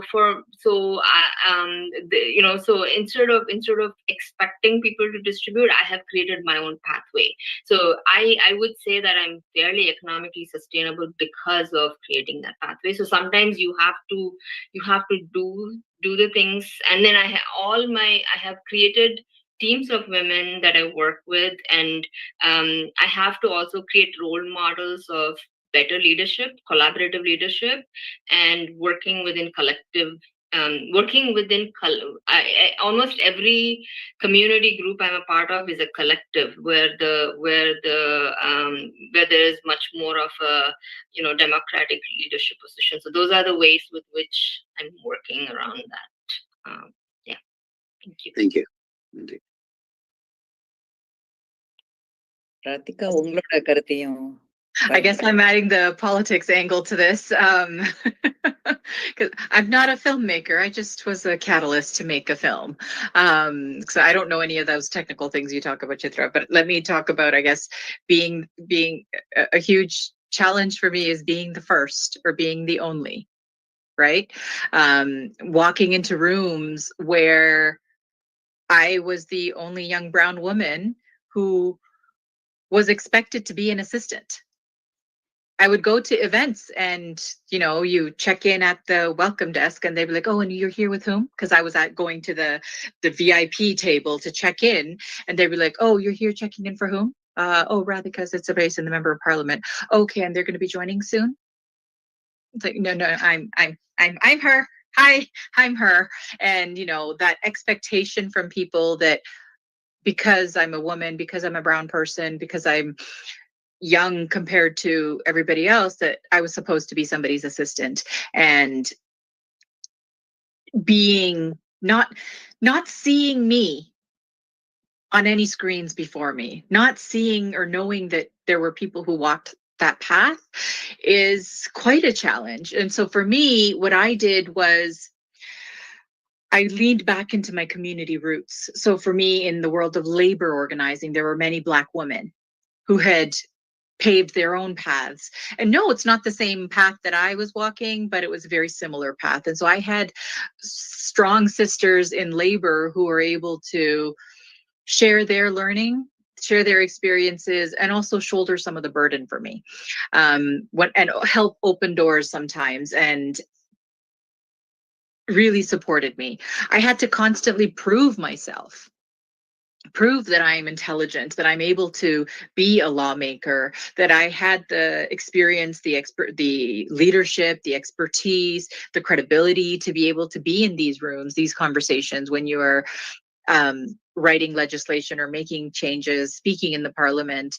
And of course, being the first, you have that weight of the representation on your shoulders, right? I was always expected to speak for the entire community. By no way could I have that tokenism, that token experience, right?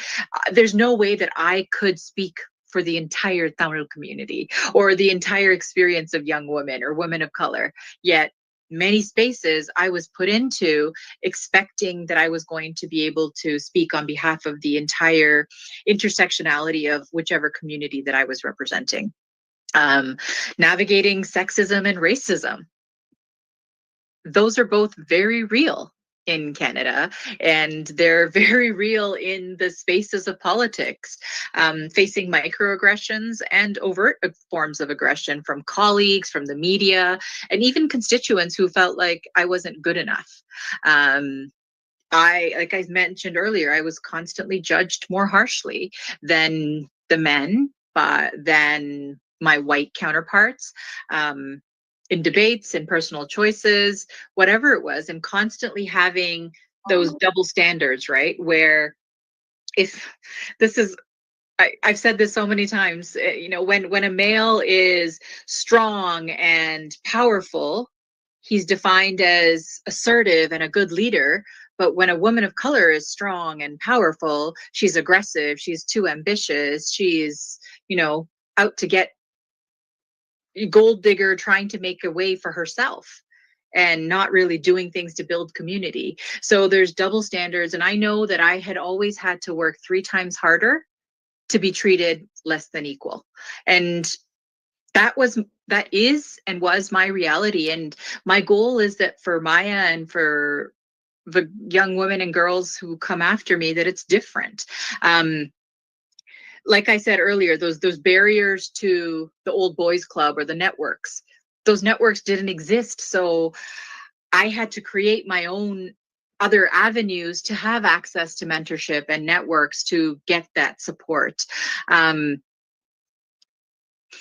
mean, in the movie I talk about, and I haven't spoken too much about it. When I was a sitting MP, I had the opportunity to speak in Geneva at the Human Rights Council. I was going to be the 3rd speaker after the Secretary General had done the opening speeches, because one of the NGOs had given me their space to talk about the genocide of Tamils.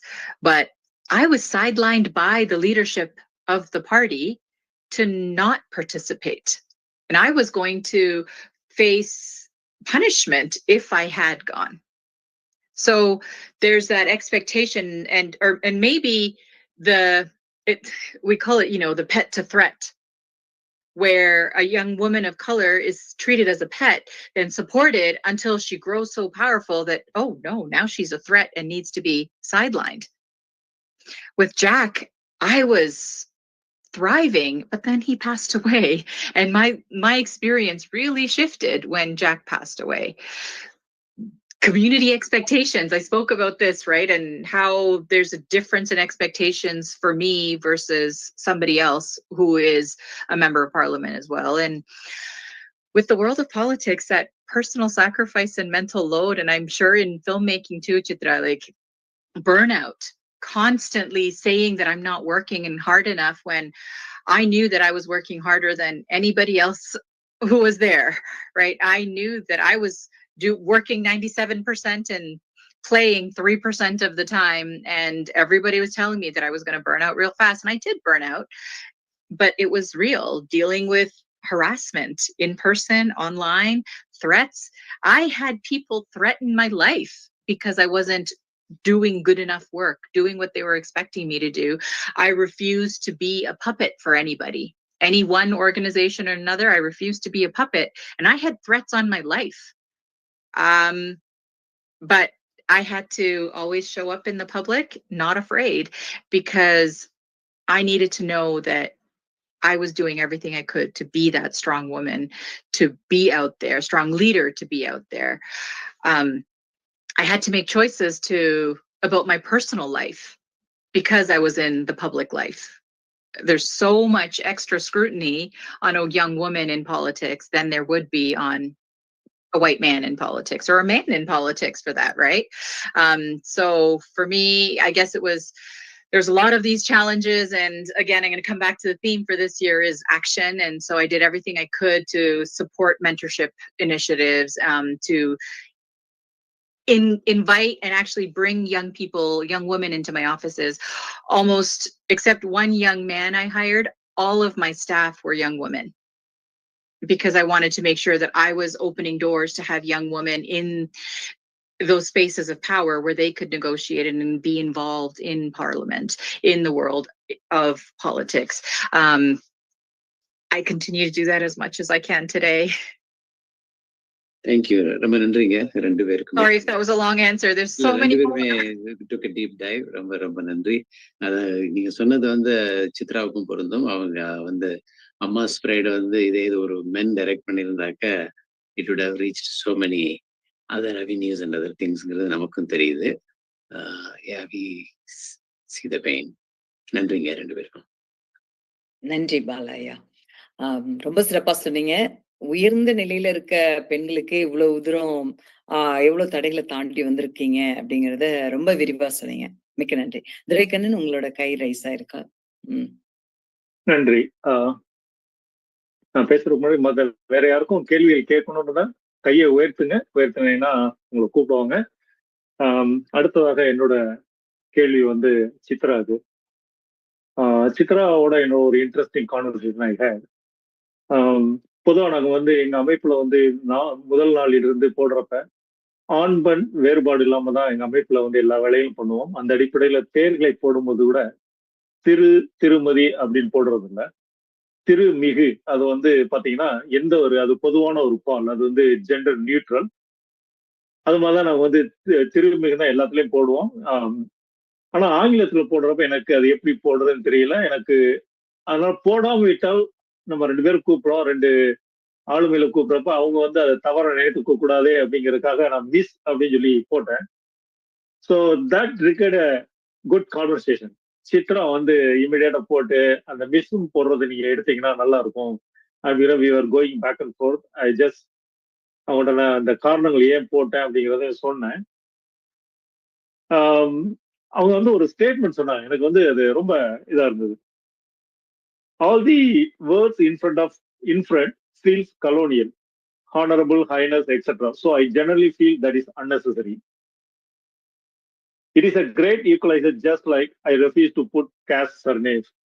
அவங்க எந்த அளவுக்கு அந்த ரெண்டு statement வந்து அவங்க எந்த அளவுக்கு ஸ்ட்ராங்கா எந்த ஒரு இந்த மாதிரி நீங்க பாத்தீங்கன்னா திருமிகும் சொன்னாலும் சரி, இல்ல வேற எது சொன்னாலும் அது ஒருவரை இன்னொருத்தங்களை வேறுபடுத்தி உயர்த்தி தாழ்த்தி காமிக்கிறதா அது கூடாது அப்படிங்கிறதுல அவங்க ரொம்ப ஸ்ட்ராங்கா இருந்தாங்க.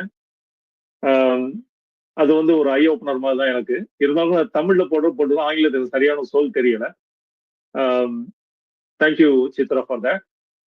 நீங்க அந்த மாதிரி வளர்ந்து வந்த ஒரு சூழல்ல நீங்களே சொன்னீங்க, பெண்ணுனா நீ பெண்ணா இதை பண்ற, பெண்ணால முடியாது சொல்லி வளர்ந்த அந்த ஒரு சூழல்ல நீங்க அமெரிக்காவுக்கு வந்துட்டீங்க. இங்கேயும் படம் எடுக்கிறீங்க. படம் எடுக்கும் பொழுதும் கூட நீங்க வந்து ஒரு சாதாரண வேற ஏதோ நான் வந்து டாக்குமெண்ட்ரி எடுத்தாலும் வேற சப்ஜெக்ட் எல்லாம் எடுத்தாலும் பண்ணாலும் கூட ஒரு டிரான்ஸ்ஜெண்டர் ரிலேட்டடா அந்த மாதிரியான பிரச்சனைகளை எடுக்கிறப்ப என்கிட்ட உங்கள்ட்ட இருக்க கேள்விகள் என்ன அப்படின்னா, நீங்க அமெரிக்கால பெண்கள், நம்மளுடைய தமிழ் பெண்கள் உங்கள்கிட்ட சந்திக்கிறப்ப, உங்கள்கிட்ட பேசுறப்ப, நீங்க அந்த மாதிரி பண்றப்ப அவங்க என்ன மாதிரி உங்களை அணுகுனாங்க? What is the how they interactive with you when you do something like that? ஏன்னா பொதுவாக நம்ம தமிழ் கம்யூனிட்டியில வந்து கொஞ்சம் டிரான்ஸ்ஜெண்டர் அந்த அளவுக்கு அவ்வளவு எளிதா வந்து ஏற்றுக்கொள்ளக்கூடிய ஒரு மனநிலை கிடையாது.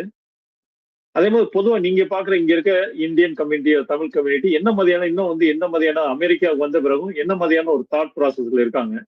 இதை வந்து அக்செப்ட் பண்ணக்கூடிய ஒரு நிலையில இருக்காங்களா, இல்ல எப்படி இருக்காங்கிறது ஒரு கேள்வி. இன்னொன்னு, நீங்க தமிழ்நாட்டுல போய் இதே ஒரு கான்செப்டை வச்சு நீங்க படம் எடுக்கிறப்ப அங்க இருந்த பெண்கள் அதை எப்படி ரிசீவ் பண்ணாங்க? நீங்க முதல்ல போய் அவங்கள்ட்ட பேசுறப்ப அதை எப்படி ரிசீவ் பண்ணாங்க? அது மாதிரி நீங்க இப்ப ஷோ போட்டு நீங்க நிறைய இடங்கள்ல இதை வந்து ஒரு அவேர்னஸ்க்காக ஷோ போட்டு இது பண்றதுலாம் என்ன மாதிரியான அவர்கள்ட்ட இருந்து கேள்விகள் வந்தது, என்ன மாதிரியான டிஸ்கஷன் அங்க நடந்தது அப்படிங்கறத சொன்னீங்கன்னா சிறப்பா இருக்கும். நன்றி. So,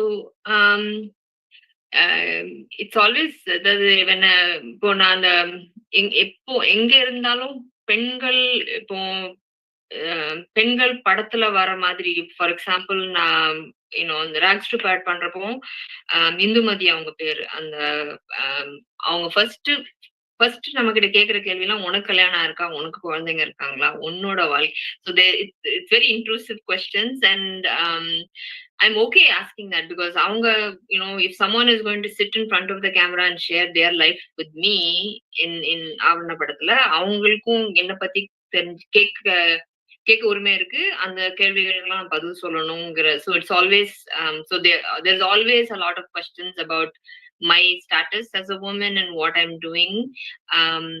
In terms of படத்தை எடுத்தீங்கன்னு வச்சுக்கோங்களேன், for me பல வருஷங்களுக்கு முன்னாடி நான் வந்து சென்னையில இருக்கிறப்போ ஃபயர்னு ஒரு படம் வந்துச்சு, ஞாபகம் இருக்கா உங்களுக்கு? ஃபயர்னு ஒரு படம் about by Deepa Mehta about lesbian relationship. அந்த படம் வந்து வந்தப்போ I think I was in first year college or something like that. And அந்த படத்தை பாக்குறதுக்கு நானும் என் தங்கையும் பெங்களூர் போனோம், ஓப்பனிங் டே போய் பாக்குறதுக்கு. And அப்போ வந்துட்டு like I don't think we fully had a vocabulary for all that, but I had a cousin who was coming out, and he there were very few people in the family he could tell that that he likes men and that he's wrestling with all of this. And so my sister and I were always talking with him about it. So we went to see the film. Theaterல போனீங்கன்னா தியேட்டர்ல ticket கொடுக்க மாட்டேன்ட்டாங்க எங்க ரெண்டு பேருக்கும். எதுக்கு like so it was treated as soft porn and men were there jerking off in the theater, and we insisted on watching the film. And அந்த ஒரு நாள் தான், அந்த அடுத்த நாள் theaters were burnt down and fire was not available to watch. So I think even before I had a language to talk about LGBT rights, I had a family member who was going through coming to terms with coming out and watching fire. And and then I also had a classmate in high school who was closeted, but we all there would be conversations around. So I think Chennai'la I happened to have very close lived experience of people coming out who are my peers who had so little support. So படத்துல அது கொண்டு வரணுங்கிறது came from the need that இப்போ ஒரு 10-20 வருஷத்துக்கு அப்புறமாவும் they are still living, they're coming out every single day at every instant. To some people they are not fully out, and that is really harmful and very hard for them. So அதனால இந்த படம் when I found this story, when that இப்படி ஒரு அம்மா வந்து without any problem fully coming on board. That was important to tell. இந்த படத்தை வந்து நாங்க ஒரு couple of slumsலாம் எடுத்துட்டு போய் காமிச்சோம். We wanted to see எப்படி மக்கள் இது என்ன இது ஆவரண படம். It's not it was really important that this film was a documentary, because நான் இந்த கதையை எழுதியிருந்தேன்னு வச்சுக்கோங்களேன், இந்த கதையில ஒரு அம்மா வந்து ஃபுல்லா அக்செப்ட் பண்ணிருக்காங்க எழுதினால, தென் மக்கள் என்ன சொல்லுவாங்க, ஓ நீங்க கதையை தான் நீங்க எழுதிருக்கீங்க, இட்ஸ் வெரி கன்வீனியன்ட், இந்த மாதிரி ஒரு ஒரு ஆளை நீங்க வந்து உருவாக்கிருக்கலாம், இந்த மாதிரி ஆளு நிஜ வாழ்க்கையில இருக்க வாய்ப்பு இல்லை. சோ அவங்க நிஜ வாழ்க்கையில இந்த மாதிரிதான் இருக்காங்கிறது இஸ் த பெஸ்ட் பார்ட் இந்த ஃபிலிம். நாங்க இந்த ஸ்லம்ல போய் காமிச்சப்போ அவங்க கிட்ட கேட்டோம், நீங்க ஆவரணம் படம் பாத்திருக்கீங்களான்ட்டு. அவங்க ஆவரண படம்னா என்னன்னு தெரியும், ஆனா பார்த்தது இல்ல, நீங்க பாக்குறீங்களான்னு சொல்லி கேட்டப்போ அவங்க எல்லாம் வந்து பார்த்தாங்க. பார்த்து முடிச்சதுக்கு அப்புறம் we asked them if you want, இதை பத்தி என்ன நினைக்கிறீங்கன்னு சொல்றீங்களான்னு கேட்டப்போ அவங்க ஒரு decided having a conversation. அதுல ஒரு ஒரு ஒரு அம்மா வந்துட்டு அவங்க சின்ன ஒரு 4-5 வயசு குழந்தை இருந்துச்சு. அந்த பாப்பாவை பிடிச்சிட்டு, என் பொண்ணு வந்து இன்னும் கொஞ்ச நாள்ல இந்த மாதிரி ஏதாவது சொன்னான்னா நான் அவ பக்கத்துல இருப்பேன், அவ என்ன சூஸ் பண்ணாலும் அது எனக்கு ஓகே அப்படின்னு ஒருத்தங்க. இன்னொருத்தவங்க வந்து சொன்னாங்க, they were feeling very bad. அவங்க சொன்னாங்க, நான் வந்து என் கிராமத்துல வந்துட்டு ஒரு 5-6 வருஷத்துக்கு முன்னாடி இந்த மாதிரி ஒருத்தவங்க வந்திருந்தாங்க, அவங்கள ரொம்ப நான் டீஸ் பண்ணி கஷ்டப்படுத்தினேன், எனக்கு இப்ப ரொம்ப சோகமா இருக்கு அந்த மாதிரி பண்ணினதுக்கு அப்படின்னாங்க ஒருத்தவங்க. அதுல வந்துட்டு ஒரு பாட்டி இருந்தாங்க, அவங்க வந்து இதெல்லாம் படத்துல நல்லா இருக்கு, நிஜ வாழ்க்கையில இருக்கு. தென் 3-4 பேர் அந்த பாட்டி கிட்ட சொல்லி, இது நிஜ வாழ்க்கை, இவங்க வீட்டுல அப்படிதான் இருக்காங்க, இவங்க தூத்துக்குடியில இருக்காங்க. So we didn't have to do all that. அவங்களுக்குள்ளேயே பேச ஆரம்பிச்சிட்டாங்க. So one of the things we want to do is actually the director வந்து இந்தியால இருக்காங்க, அப்புறம் இந்தியால ஒரு இம்பாக்ட் ப்ரொடியூசர் இருக்காங்க. So we are trying to petition to the minister in Tamil Nadu, because எல்லா கிராமத்திலயும் we want to show the film. Because once the film comes, the idea that ஒரு அம்மா இப்படி பண்ணலாம் பார்த்துட்டா, தென் இட்ஸ் ஈஸி. அந்த ஒரு 40 பேர் பார்த்ததுல ஒரு 3-4 அம்மாங்க டோல்ட், என் குழந்தை இந்த மாதிரி இருந்தா நான் வந்து ஏத்துப்பேன், right? So that is what, like, I feel like by seeing the film, if maybe 1,000 people were able to have supportive family, that is worth it, right, to show the film. And I think படம் பண்ணிட்டு இருக்கிறப்போ எங்க டீமுக்குள்ளே இந்த impact producer வந்து, impact ப்ரொடியூசரோட uncle, அம்மாவோட brother வந்து is gay, and party வந்து has never fully kind of come around accepting him. And பேத்தி வந்து இந்த படத்துல ஒர்க் பண்றான்னு தெரியும். அவங்க இன்னொரு பார்ட்டி, அவங்க வயசுல இருக்கிறவங்க கிட்ட ஏதோ பேசுறப்போ she was defending LGBT rights to this other party, even though she hasn't come around to her own. So people like even within the team, you're noticing just by being adjacent, there are ripple effects that is totally worth doing something like this. So yeah, that's my answer to that. I came from நான் சின்ன வயசுல I was seeing this not being present, and given the opportunity that இந்த கதையை வந்து எவ்வளவுக்கு எவ்வளோ, and we are also going to dub it in Hindi, and comparatively தமிழ்நாடுல things are a little bit better than North India in terms of acceptance. நன்றி Chitra. Daisy, back to you. Sorry, I muted myself. Thanks, Drakanan. Yes, gender equalities lies at the core of all human rights, dignity, and shared future. Yet these achievements cannot be taken for granted. Women rights and gender equality are needed more than ever. Progress on women's rights and gender equality driven by human rights activists such as Tandai Periyar in India and powerful feminist movements across the globe have profoundly transformed our society, make them fairer and more resilient and peaceful place. புரட்சி கவிஞர் பாரதிதாசன் தமிழ் மன்றம் would like to thank திருமிகு Radhika சித்சபே Eshan and திருமிகு Chitra Jayaram for their enlightening speech and who participated. At last, I would like to bring the theme chosen by UN Human Rights to celebrate International Women's Day 2025. Her rights, our future, right now. Thank you so much.